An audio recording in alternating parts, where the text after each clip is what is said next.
সঙ্গে নিয়ে অবৈধ সরকারের মিথ্যা মামলায় শুধু বাংলাদেশের মানুষকে গণতন্ত্র স্বাধীনতা সার্বভৌমত্ব রক্ষা হিসেবে যিনি জেল খেটেছেন আমাদের প্রিয় নেত্রী বেগম খালেদা জিয়া।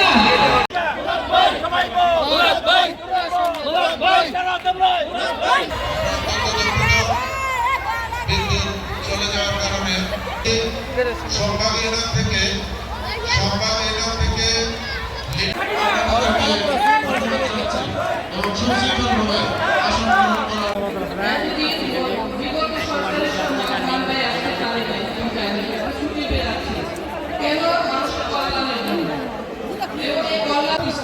না করতে পারি তাহলে আমরা মাথা উঁচু করে দাঁড়াতে পারবো না।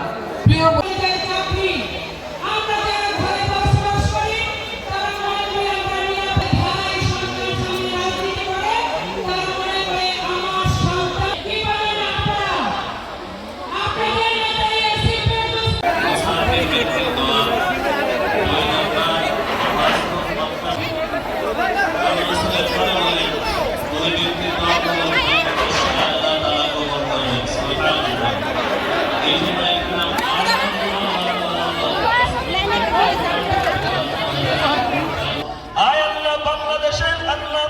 সাবেক প্রেসিডেন্ট আল্লাহ মনে কষ্ট করতেছে, আল্লাহ সবাইকে সুস্বাস্থ্য দান করিয়া দাও, সবাইকে বিপদ আপদ আল্লাহ আয় আল্লাহ তুমি চেয়ে দেখো আমার মায়েরা আমার বোনেরা।